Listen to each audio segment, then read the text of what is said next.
क्या आप लोग भी सोचते हैं कि जो नीट में या फिर किसी भी कंप्यूटर एग्जाम में टॉप करते हैं वो कैसे करते होंगे, वो क्या रिसोर्स यूज़ करते होंगे, वो क्या पढ़ते होंगे, वो कितना सवाल लगाते होंगे, कैसे करते होंगे जो ऐसा हो जाता है।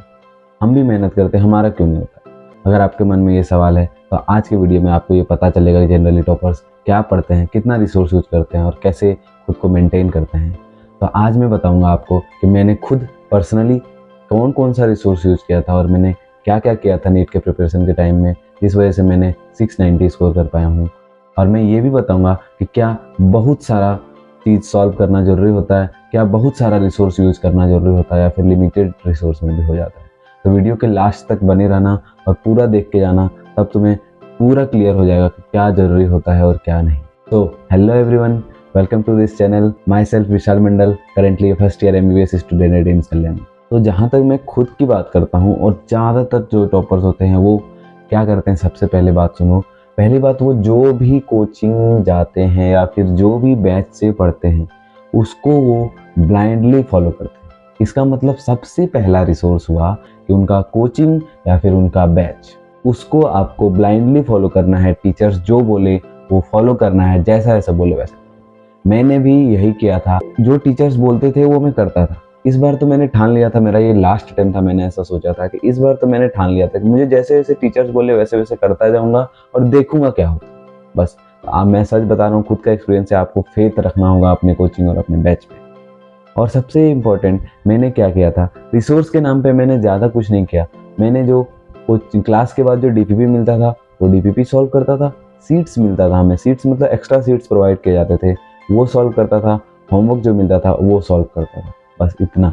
और एक बात मैं बता दूं कि मैं कोचिंग के मॉड्यूल्स भी लगाता था। मैं PW से पढ़ा हूँ तो मैं PW के मॉड्यूल्स लगाता था। मेरा सबसे पहला गोल यही होता था कि मैं DPP सॉल्व कर लूँ, जो सीट्स मिला है वो सॉल्व कर लूँ और जितना एक्स्ट्रा होमवर्क मिला है वो सॉल्व कर लूँ और मॉड्यूल लगा लूँ। हाँ, मैं पर्सनली बता रहा हूँ, मैंने मॉड्यूल सॉल्व किया था।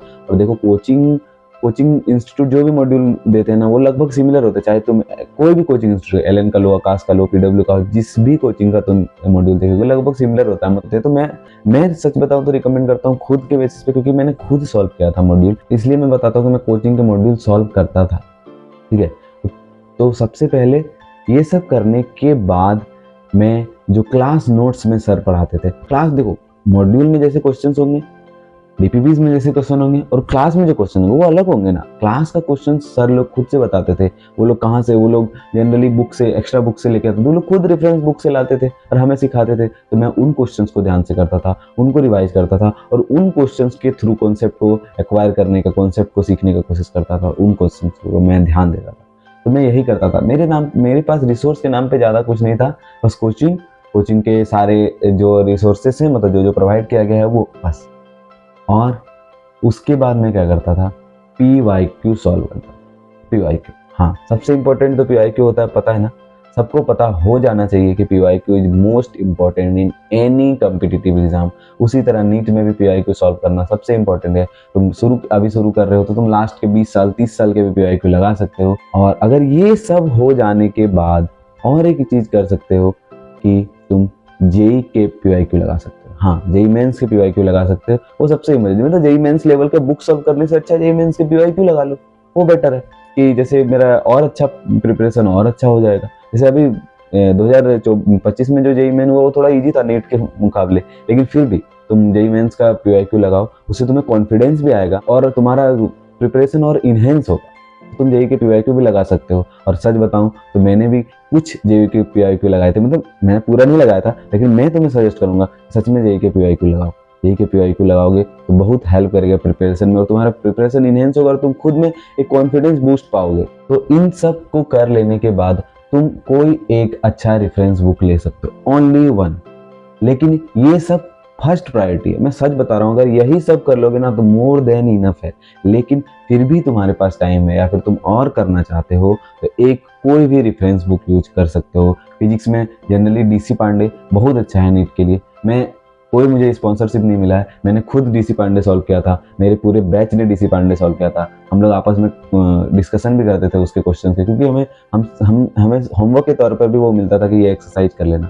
तुम डीसी पांडे सॉल्व कर सकते हो फिजिक्स में। मुझे पर्सनली डीसी पांडे बहुत अच्छा लगा है, तुम ये यूज कर सकते हो। दूसरे सब्जेक्ट की बात करूँ मतलब केमिस्ट्री और बायोलॉजी की, तो हमें जो सीट्स मिलता था ना वो मोर देन इनफ था। बहुत सारे क्वेश्चंस रहते थे हमारे कोचिंग के थ्रू, या फिर डीपीपी मिलता था वो मोर देन इनफ था, मॉड्यूल्स था वो मोर देन इनफ था और हम सर जो हमें नोट्स पढ़ाते थे वो भी मोर देन इनफ था। इसलिए मैं बता रहा हूँ कि जो हमारा जो पहला रिसोर्स होना चाहिए वो कोचिंग होना चाहिए, कोचिंग के टीचर्स के नोट्स होना चाहिए, फिर उसके बाद जो डीपीपी मिले वो होना चाहिए, जो होमवर्क मिले वो होना चाहिए, उसके बाद जो सीट्स मिले या फिर एक्स्ट्रा चीज जो तुम्हें कराया जाए वो होना चाहिए। ये अगर सबसे ज्यादा इंपॉर्टेंट है, यही अगर हो जाए तो मोर देन इनफ है।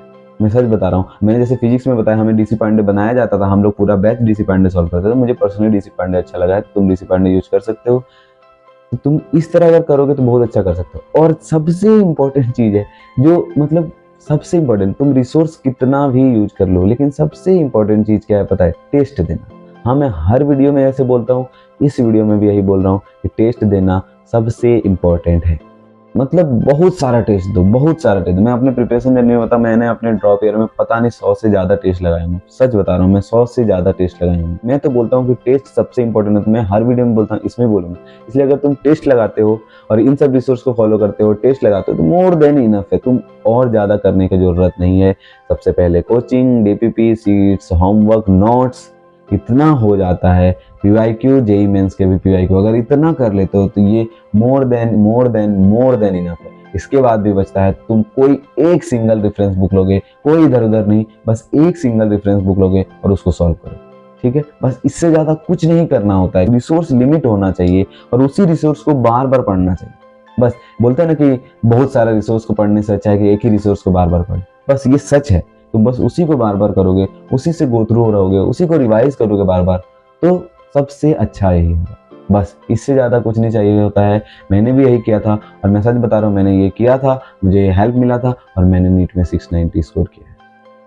तो तुम भी कर सकते हो। अगर मैं कर सकता हूँ, अगर सारे लोग कर सकते हैं, तो तुम भी कर सकते हो और तुम भी वो अपने ड्रीम कॉलेज का सपना पूरा कर सकते हो। रिसोर्स लिमिट ही होना चाहिए। रिसोर्स इस मतलब बहुत ज्यादा नहीं होना, बहुत ज्यादा करने से फिर कबाड़ बनता है। ठीक है, इसीलिए। और कभी भी मन में फोमो क्रिएट नहीं करना कि मेरा दोस्त ये बुक बना रहा है, उसका दोस्त वो बुक बना रहा है, ये तो ये बुक बना रही है, तो दोनों बना लिया, सब बना लिया, कोई दिक्कत नहीं है। मैं तुम्हें बता रहा हूँ, तुम्हारे सामने बैठा हुआ है लड़का जिसने ज्यादा रिसोर्स यूज नहीं किया, फिर भी वो यहाँ तक पहुंचा है, तो तुम भी पहुंच सकते हो। मैं खुद के एक्सपीरियंस से बता रहा हूँ। तुम जितना जितना मैंने बताया, मैं फिर से बताता हूँ मैंने क्या बताया। मैंने बताया सबसे पहला रिसोर्स है तुम्हारा कोचिंग या फिर तुम्हारा बैच, उसमें मिला हुआ डीपीपी, उसको सॉल्व करना है। सर के नोट्स, उसको अच्छे से देखना है। फिर उसके बाद अगर एक्स्ट्रा सीट्स मिल रहा है वो करना है प्रोवाइड, जो भी मिल रहा है उसको सॉल्व करना है। उसके बाद तुमको पीवाईक्यूज लगाने हैं, होमवर्क्स बनाने हैं और हो सके तो जेई मेन के भी पीवाईक्यू बनाने हैं। इन सब हो जाने के बाद, ये मोस्ट प्रायर है, ये सबसे ज्यादा इंपॉर्टेंट है। ये सब हो जाने के बाद अगर तुम्हारे पास टाइम बचता है या फिर तुम और करना चाहते हो, तुम कोई हर सब्जेक्ट में कोई भी एक स्टैंडर्ड बुक फॉलो करोगे और तुम उसको सॉल्व करोगे। ठीक है, बस इससे ज्यादा कुछ नहीं। बहुत बच्चों का कमेंट आ रहा था और बहुत लोग मेरे से पूछ रहे थे कि भैया आपसे कनेक्ट कैसे हो सकते हैं, आपसे गाइडेंस चाहिए था, मेंटरशिप चाहिए था। तो देखो, मैं अपने चैनल के पेज में भी और हर वीडियो के डिस्क्रिप्शन में मैं अपने सोशल मीडिया हैंडल प्रोवाइड करता हूँ। जैसे कि इंस्टाग्राम का हैंडल मैंने प्रोवाइड किया है, तो वहाँ से जाकर मेरे से कनेक्ट कर सकते हो और वहाँ से मेरे से बात कर सकते हो। मुझे जब भी टाइम मिलेगा मैं ज़रूर तुम सबका रिप्लाई करूँगा और तुम्हारी हेल्प करूँगा। और मैंने नया टेलीग्राम चैनल भी ओपन किया है, इसका लिंक मैंने डिस्क्रिप्शन पे दे दिया हूँ। तुम जाके वो भी चेक कर सकते हो और मेरे साथ टेलीग्राम चैनल में भी ज्वाइन कर सकते हो और मेरे से कनेक्ट हो सकते हो। तो आई होप तुमको ये सारी बातें समझ में आई होगी, कैसे कितना रिसोर्स को यूज करना होता है।